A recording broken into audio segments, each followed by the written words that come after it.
a couple more miscellaneous thoughts about Star Wars, kind of after watching this documentary again. It's fun watching it now. You know, I am a lot older now. I have plenty of more time to, learn about Star Wars and reflect on both it and the originals and the prequels and just the state of Star Wars in general. And it's not a bad place to be, honestly. Like, now there's just constantly Star Wars media coming out, and I love it. I made my own lightsaber at Disney World, and I think there are some wonderful things that were done with it.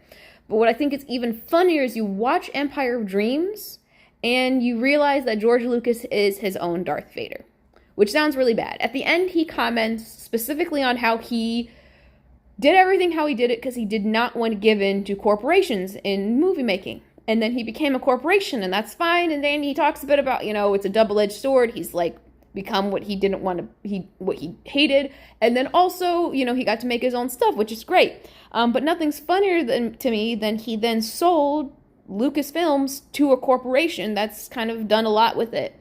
Not everyone likes what they've done with it. Not everyone agrees with everything. Not everything they've made has been the best. But then again, the best is always going to be your favorite, One of my favorite movies is these are my favorite movies. The prequels are my favorite movies, and there are hundreds, generations of people, tons of people who hate them. They got Razzies. People hated the prequels. They attended them all, and they detested them.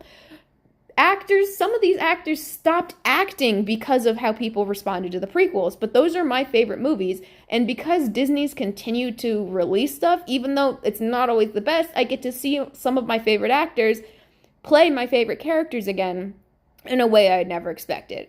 And not all of it's been the best, but it's also not the worst thing to ever happen. Star Wars is fine if you only ever watch the originals, and if that's the extent of your canon. Star Wars is fine if you watch everything, and it all works, ultimately. And that's the best part, is as long as you're happy, it's fine. The other revelation I had watching this documentary was about the accents and the Shakespearean dialogue. I believe I talked earlier about this in one of my other videos, that me and my brother had been talking about it, and how, the originals and prequels felt more operatic and Shakespearean than the sequels, and the accents as well. And I just realized how dramatic it is, because in this documentary, you hear Carrie Fisher talk, and then she recites lines, and her entire tone changes, her entire accent changes, and now she's speaking like Princess Leia. That's the difference. The only difference is just the Shakespearean dialogue, George Lucas's dialogue, which is kind of dramatic, but it adds a specific tone that at this point you associate with Star Wars, the space opera. It's an opera in space. That's what it is. It's cool. And I just, it was another interesting revelation.